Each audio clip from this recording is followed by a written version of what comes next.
Hello students, आजको क्लासमा हामी पढ्छौं फिनोलको एउटा इम्पोर्टेन्ट मेकानिजम। ओके, इम्पोर्टेन्ट मेकानिजममा आज हामी के पढ्छौं भने कल्भ रियाक्सन पढ्छौं, जसलाई हामीले कल्भ रियाक्सन पनि भन्दा हुन्छ, कल्भ इलेक्ट्रोलाइसिस भन्दा पनि हुन्छ। ओके, तपाईहरुले जसरी प्रोनाउन्सिएसन गर्नुहुन्छ त्यसरी नै यसलाई राख्नुस् र स्पेलिङ चाहिँ मिस्टेक नगर्नुस्। ओके, यसमा हामीले के पढ्छौं भने यसको कन्सेप्ट्समा फर्स्ट अफ अल हामी बुझ्न कोसिस गरौँ कल्भ रियाक्सन मेकानिजममा के भन्न खोजिरहेछ त यसमा है। यसमा के छ भने हामीले कुनै पनि सल्टको युज गरेर हामीले के प्रोडक्सन गर्छौं भने एउटा सब्स्टिट्युटेड फिनोलको प्रोडक्सन गर्छौं। ठीक छ, जनरली हामीले के गरिरहेछौं भने अहिलेसम्म एउटा नर्मल फिनोलको प्रोडक्सन गरिरहेछौं। लाइक हाम्रो नर्मल फिनोल छ, बेन्जिनको टाउकोमा के छ भने बेन्जिनको माथि के छ ओएच ग्रुप जोडिरहेछ भनेपछि एउटा नर्मल फिनोलको हाम्रो प्रोडक्सन भइरहेछ त्यसै। तर यदि हामीलाई सब्स्टिट्युटेड फिनोल प्रोडक्सन गर्नु छ, सब्स्टिट्युटेड फिनोलमा पनि हामीले के गर्नु पर्यो भने कार्बोक्सिलिक ग्रुपलाई एड गर्नु पर्यो अर्थो पोजिसन्समा भने हामीले कल्भ रियाक्सन्सलाई जनरली युज गरिरहेको हुन्छ। ओके, ल आज हामी यही सबै कुरामा डिस्कसन गर्छौं। यदि तपाईहरुले कपी र पेन लेख्नु भएको छैन भने प्लिज कपी र पेन चाहिँ तपाईहरु अगाडि राख्नुस् र मसँग स्टार्टिङदेखि लास्टसम्म हेर्दै जानुस्, बुझ्दै जानुस्, कपीमा लेख्दै जानुस्, भिडियोलाई पज गर्नुस्, त्यसरी बुझ्नुस्। ओके, त्यसरी बुझ्नुभयो भने तपाईहरुलाई पनि इफेक्टिभ हुन्छ र तपाईहरुलाई एक्जामको लागि प्रिपेयर हुन पनि सजिलो हुन्छ। ओके, ल without wasting time, let's start our topic, that is called reactions अथवा कल्भ रियाक्सन मेकानिजम्स। ओके, हामी टपिक वाइज डिस्कसन गरौँ। हेर्नुस् त मैले के लेखेको छु भने when salt of phenol, that is phenolic salt, हेर्नुस् त phenolic जुन हामीले अलरेडी हामीले डिस्कस गरिसकेका छौं। phenolic भनेको के हो? phenolic मा हेर्नुस् त यो हाम्रो phenolic, ठीक छ। phenolic is heated with carbon dioxide at 135 degrees Celsius under the pressure of 4 to 7 atm pressure. It yields sodium salt of salicylic acid. That means sodium salt of carboxylic acid. Sodium salt of salicylic acid. Salicylic acid को मतलब के भने हामीसँग sodium छ, ठीक छ, हामीसँग sodium छ, सोडियमसँग सेलिसाइलिक एसिड भन्दाखेरि हामीले किन भन्यो भने यो टोटललाई हामीले सेलिसाइलिक एसिड भन्छौं। यदि सोडियम छ भने sodium salt of salicylic acid, ठीक छ, बुझिन्छ। यदि हाम्रो यसमा कार्बोक्सिलिक एसिड भएको भए हामीले के गर्थ्यौ, यसलाई sodium salt of carboxylic acid भन्थ्यौ भने हामीले पनि यसमा के भन्नु भने sodium salt of salicylic acid भन्यो हामीले यसलाई। क्लियर हुनुहुन्छ यहाँसम्म? ठीक छ है। जसलाई which on acidification, which an acidification, जसलाई हामीले के गर्यौं भने एसिडिफाइड गर्यौं, दैट मीन्स प्रोटोनेसन गर्यौं। हामीले प्रोटोनेसन गरिसकेपछि हामीले के गर्यौं भने यसमा मेजर प्रोडक्टको फर्मेसन भयो। हेर्नुस् त यो रियाक्सनमा हामीले के पनि भन्न सक्छौं भने this reaction is known as carboxylation reactions. Carbonylation reaction होइन, carboxylation reactions. Carboxylation reactions, COH group introduced in the phenol। बुझ्न कोसिस गरौँ एकचोटी जुन हामीले यसमा लेखिरहेछौं यो लेखेको मिनिङ चाहिँ बुझ्न कोसिस गर्नुस् त। यो हाम्रो सोडियम सल्ट हो। सोडियम सल्टमा हामीले के गर्यौं भने कार्बोक्सिलिक ग्रुपलाई इन्ट्रोड्युस गर्यौं। हेर्नुस् त कुन साइडमा गएर इन्ट्रोड्युस भइरहेछ। हेर्नुस् यो साइडमा गएर carboxylic group sodium salt introduce भइरहेछ। तर फर्दरली यदि हामीले यसलाई प्रोटोनेसन गर्यौं भने यसमा के प्रोडक्सन हुन्छ भने यसमा हाम्रो कार्बोक्सिलिक एसिड इन्ट्रोड्युस हुन्छ। हेर्नुस् त फर्स्ट र लास्टलाई कम्पेयर गर्नुस् त यो साइडमा हाम्रो कार्बोक्सिलिक ग्रुपलाई हामीले इन्ट्रोड्युस गरिरहेछौं भनेपछि फर्स्टमा हामीले के गर्यौं भने सोडियम सल्ट छ हामीसँग, sodium salt of carboxylic acid, sodium salt हाम्रो सोडियम फिनोक्साइड छ हाम्रो। सोडियम फिनोक्साइडले कार्बन डाइअक्साइडसँग रियाक्सन गर्यो 125 डिग्री सेल्सियसमा। हेर्नुस् है 135 डिग्री सेल्सियसमा हामीले यसलाई के गर्यौं भने हिट गर्यौं र 4 to 7 atm प्रेसरमा हामीले यसलाई राख्यौं भने यसले के गर्छ भने सल्टको प्रोडक्सन गर्छ। That means sodium salt of salicylic acid formation हुन्छ। अनि त्यसपछि यसमा हामीले के गर्यौं भने प्रोटोनेसन गर्यौं। प्रोटोनेसन गरिसकेपछि यसमा के हुन्छ भने COOH ग्रुप यसमा जोडिन आउँछ र यो क्लोरिनले सोडियमलाई लिगेर के गर्छ भने NaCl को प्रोडक्सन गर्छ। ठीक छ, यसको मेकानिजम हामीले अहिले डिस्कसन गर्छौं। त्यो भन्दा पहिला हामी के जाम भने यसको मेकानिजममा जाम हामी। ठीक छ, सरी मेकानिजम हैन, यसको एप्लिकेशन्समा जाम हामी। एप्लिकेसन के छ त यसको तपाईहरुले एक्जाममा सोध्छ। कल्भ इलेक्ट्रोलाइसिस, कल्भ रियाक्सन्सको इम्पोर्टेन्सहरु के छ त यसमा हैन त्यो रियाक्सन चाहिँ जनरली सोधिरहेको हुन्छ त्यसैले यसलाई बुझ्न कोसिस गर्नुस् फर्स्ट एप्लिकेसनमा के छ भने production of 3 hydroxy two naphthoic acid हेर्नुस् है नाफ्थोइक एसिडको फर्मेसन हुन्छ यसमा 3 hydroxy two naphthoic acid that is यो चाहिँ के हो भने कमन प्रिकर्सर अफ एजोडाइज र कुनै पनि पिगमेन्ट फर्मेसन हुनको लागि जुन हामीलाई कम्पोनेन्ट चाहिन्छ त्यही नै हाम्रो के हो भने 3 हाइड्रोक्सी टू नाफ्थोइक एसिड जसलाई हामीले केबाट अब्टेन गर्न सक्छौं भने कल्ब रियाक्सनबाट हामीले अब्टेन गर्न सक्छौं यसमा क्लियर बुझ्नु भएको छ यहाँसम्म ल त्यस्तै हामीसँग अर्को के एप्लिकेसन छ भने salicylic acid is obtain from salicylic acid obtain from Kolbe reaction is used to make aspirin हामीलाई थाहा छ एस्पिरिन भनेको कस्तो खालको ड्रग हो that is pain killer by making it react with acetic एनहाइड्रेटसँग राख्यो पनि हाम्रो के फर्मेसन हुन्छ भने यसमा हामीले एस्पिरिन अब्टेन गर्छौं यसमा ठीक छ हेर्नुस् है फेरि पनि बुझ्न कोसिस गर्नुस् एप्लिकेसनमा के छ भने प्रिकर्सरको रूपमा युज हुन्छ त्यसपछि हाम्रो एस्पिरिन ड्रग्सको रूपमा युज हुन्छ है यो कुरालाई एकचोटी राम्रोसँग हेर्नुस् यदि यो कुरालाई एकचोटी राम्रोसँग तपाईहरुले हेर्न कोसिस गर्नुस् अनि त्यसपछि हामी फेरि पनि यसलाई के गर्छौं भने यसको अब हामी मेकानिजममा जान्छौं कसरी यो कल्ब इलेक्ट्रोलाइसिस कल्ब रियाक्सन्स हुन्छ हाम्रो भन्ने कुरालाई हामी डिस्कसन गर्छौं अहिले ठीक छ ल एकचोटी लेख्दै गर्नुस् म यसलाई मेट्छु भिडियोलाई पज गर्नुस् भिडियोलाई पज गरेर तपाईहरुले के गर्नुस् भने लेख्नुस् एकचोटी बुझ्न कोसिस गर्नुस् है ल लेख्नुस् त यो पछि हामी वन बाइ वन डिस्कसन गर्छौं मेकानिजम कसरी प्रोसिड हुन्छ भन्ने कुरालाई हामी डिस्कसन गर्छौं ओके ल मेकानिजममा यदि यहाँसम्म पनि के बुझ्नु भएको छैन भने तपाईहरुको कमेन्ट बक्स पुरै खाली छ त्यसैले कमेन्ट बक्समा कमेन्ट गर्न पनि नबिर्सिनुस् है ल ओके यो पछि हामी जान्छौं यो पछि हामी यसको मेकानिजममा डिस्कसन गर्छौं मेकानिजमले के भन्छ मेकानिजम धेरै गाह्रो छैन मेकानिजम सजिलै छ त्यति तपाईहरुले टेन्सन लिनु पर्दैन यसमा है ल हेर्नुस् त मेकानिजममा अब ल मेकानिजमको लागि हामीलाई फर्स्टमा के चाहियो त कमन प्रिकर्सर हामीलाई के चाहिन्छ फर्स्ट अफ अल बुझ्न कोसिस गरिहाल्नुस् हामीलाई चाहियो कि सोडियम सल्ट चाहियो हामीलाई सरी सोडियम सल्ट हैन सोडियम फिनोक्साइड चाहियो हामीलाई हेर्नुस् त यो हाम्रो के हो सोडियम फिनोक्साइड हो हेर्नुस् त ONA हेर्नुस् है प्लस र माइनस कता कता राख्ने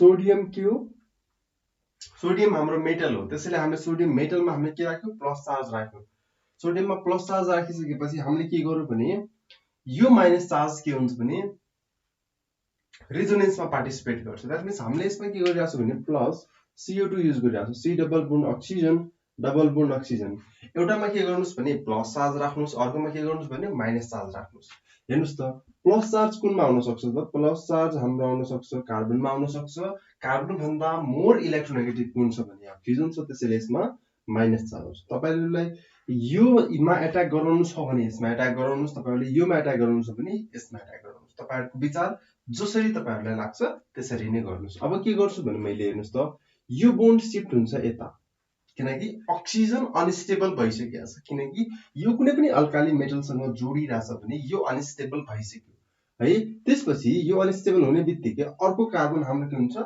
अनस्टेबल हुन्छ त्यसपछि यो गएर के हुन्छ भने यो कार्बनलाई गएर अट्याक गर्छ यसले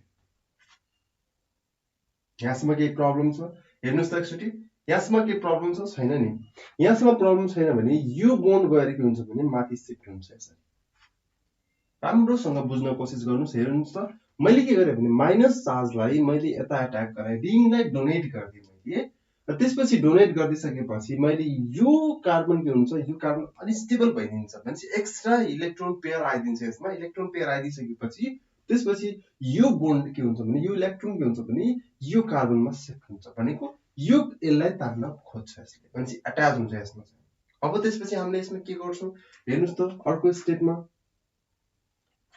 सिम्पल स्टेप छ हाम्रो रिङलाई सेम बनाउनुस् रिङमा केही पनि चेन्ज छैन तर बोन्डिङमा हाम्रो चेन्ज भइराछ भनेपछि हाम्रो यसमा हाम्रो के हुन्छ त हेर्नुस् है माथि हाम्रो कुन बोन्ड आउँछ डबल बोन्ड आउँछ नि माथि हाम्रो डबल बोन्ड आउँछ र अर्को साइडमा सोडियम चाहिँ कता जान्छ होला हेर्नुस् है हाम्रो यहाँ एकदम बुझ्ने कुरा यहाँ हाम्रो डबल बोन्ड आइसक्यो हेर्नुस् है जहाँ जहाँ डबल बोन्ड आछ त्यहाँ डबल बोन्ड लेखिहाल्नुस् पहिला त्यसपछि यो कार्बन योसँग जोड्ने आइसक्यो भनेपछि यो पोजिसन्समा हाम्रो कार्बन छ, त्यसपछि दुईटा ऑक्सिजन छ हामीसँग COO।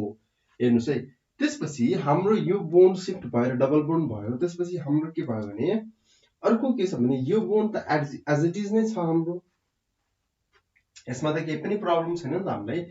त्यसपछि यसमा हामीले के राख्छौँ भने माथिको पार्टमा यसमा अक्सिजनै राख्छौँ हामीले। सोडियम चाहिँ कता हरायो? सोडियम चाहिँ कता हरायो भने सोडियमलाई हेर्नुस् त, हाम्रो सोडियम गएर कता बस्यो भने सोडियम गएर यहाँ बस्यो। हेर्नुस् है, यो बोन्ड यता शिफ्ट हुने बित्तिकै सोडियम पनि के हुन्छ भने यसबाट अनस्टेबल भएर के हुन्छ भने निस्किन्छ, किनकि अक्सिजन डबल बोन्ड हुने बित्तिकै स्टेबिलिटी गेन गर्छ। अनि त्यसपछि सोडियमले अर्कोसँग कार्बन डाइअक्साइडसँग रिएक्सन्स गरेर यसले के गर्छ भने कार्बोक्सिलिक एसिडको सेलिसाइक्लिक एसिडको सल्टको फर्मेसन गर्छ। सल्टको फर्मेसन यहाँ भइसक्यो। यसमा यो सँगसँगै यो स्टेबल छ कि छैन, यसमा हेर्नुस् त 1 2 3 र यसमा हामीले के चाहियो भने एउटा हाइड्रोजन अझै पनि चाहियो हामीलाई यसमा।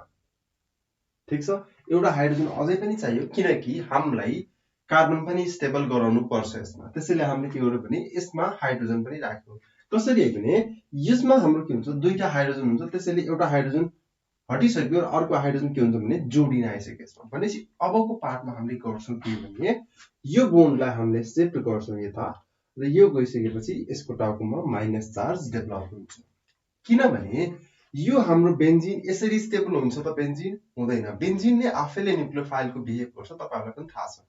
बेन्जिनले के को बिहेभ गर्छ, आफैले न्युक्लियोफाइलको बिहेभ गर्छ। त्यसैले यसले के गर्यो भने यो हाइड्रोजन यता फुलफिल हुनको लागि, रिङ सब्स्टिट्युसन हुनको लागि, ring alternative double and single bond aromatic सब्स्टिट्युसन्सको लागि यसमा के भयो भने यो यता शिफ्ट भयो। अनि त्यसपछि हाम्रो के भन्छ त हेर्नुस् त,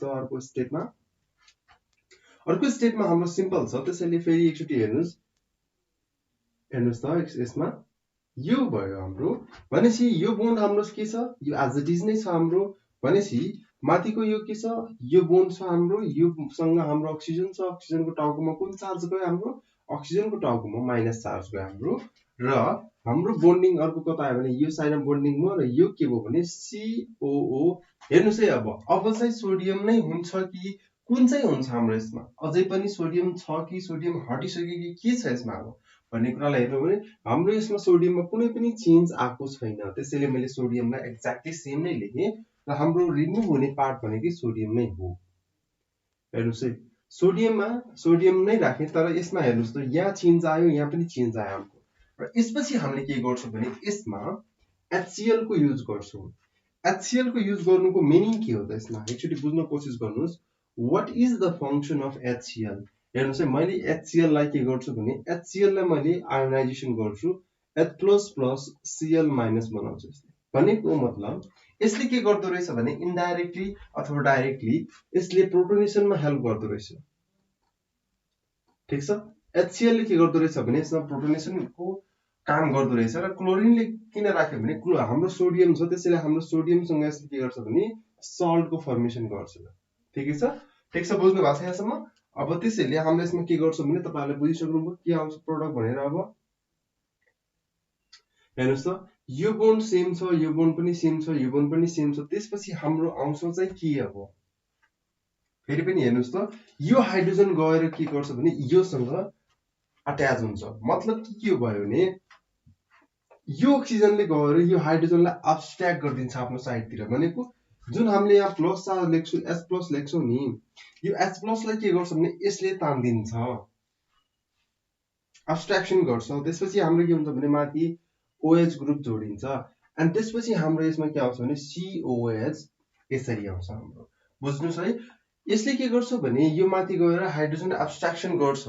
हाइड्रोजन एब्स्ट्र्याक्सन गर्ने बित्तिकै OH ग्रुप बनाइहाल्छ यसले। अनि त्यसपछि CONA सल्ट त हामीले बनाउनु छैन, हामीले के बनाउनु छ, कार्बोक्सिलिक एसिड जोड्नु छ यो साइडमा। भनेपछि यसले फेरि पनि अर्कोलाई के दिन्छ भने हाइड्रोजन दिन्छ। र हाइड्रोजन दिइसकेपछि सोडियमले क्लोरिनलाई लिगेर NaCl बनाउँछ। एन्ड फाइनली हाम्रो प्रोडक्ट चाहिँ के आउँछ भने सेलिसाइक्लिक एसिड हाम्रो प्रोडक्सन हुन्छ, जसलाई हामीले के भन्छौँ भने अर्थो हाइड्रोक्सी बेन्जोइक एसिड हामीले यसलाई भन्छौँ। हेर्नुस् त, यसको नाम के हो, अर्थो हाइड्रोक्सी बेन्जोइक एसिड भन्छौँ हामीले यसलाई, अथवा यसलाई हामी के भन्छौँ सेलिसाइक्लिक एसिड।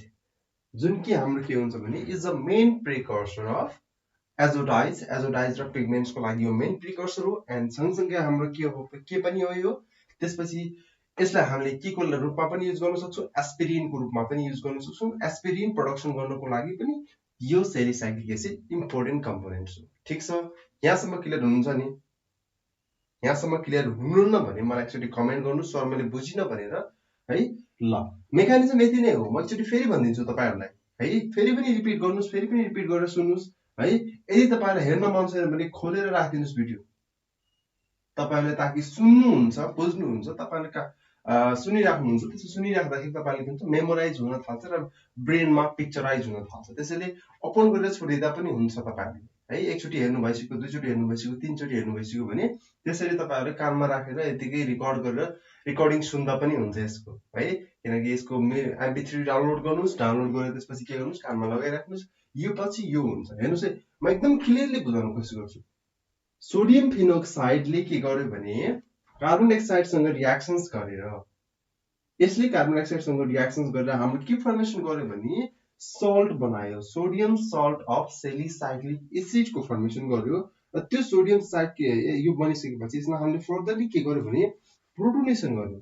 जुन प्रोटोनेसनले गर्दाखेरि यसमा के आयो भने यो माथिको पार्टमा हाम्रो फिनोल जोडिन आयो। त्यसपछि अर्कोको साइडमा हाम्रो के आयो भने एसिड जोडिन आयो। ठिक छ, क्लियर हुनुहुन्छ यहाँसम्म? ल, आजको लागि म यति नै गर्छु है। आजको लागि म यति नै गर्छु। नेक्स्ट क्लासमा नेक्स्ट टपिक लिएर आउनेछु, नेक्स्ट मेकानिजम लिएर आउनेछु है। यदि केही बुझ्नु भएको छैन भने, यदि यो भिडियोमा केही बुझ्नु भएको छैन भने कमेन्टमा लेख्न चाहिँ नबिर्सनु, सर मैले बुझिनँ भनेर। मैले फोन नम्बर पनि प्रोभाइड गरिदिएको छु तपाईँहरूलाई। तपाईँहरूको हेल्पलाइनको लागि मैले फोन नम्बर प्रोभाइड गरिदिएको छु, फेसबुकको लिङ्क प्रोभाइड गरिदिएको छु, लिङ्क्डइनको, इन्स्टाको लिङ्क प्रोभाइड गरिदिएको छु। त्यहाँ गएर मसँग कन्ट्याक्ट गर्नुहोस्, मसँग सोध्नुहोस्, मसँग सिक्न खोज्नुहोस्। म तपाईँहरूलाई सिकाउन कोसिस गर्ने नै छु त्यसपछि हैन।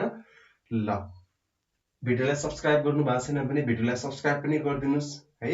तपाईँहरूको साथीहरू हुनुहुन्छ, तपाईँहरूको सँगै पढ्ने साथीहरू हुनुहुन्छ, BSc पढ्ने साथी हुनुहुन्छ हैन, MBBS पढ्ने साथी हुनुहुन्छ, +2 पढ्ने साथी हुनुहुन्छ भने पनि तपाईँहरूले यो भिडियोलाई सेयर गरिदिनुहोस्। फर्दर लेक्चरहरूमा यस्तै भिडियोहरू आइरहेको हुन्छ, तपाईँहरूलाई मेकानिजम बुझ्न सजिलो हुन्छ है। ल, आजको लागि म यति नै गर्छु। Thank you very much and stay safe.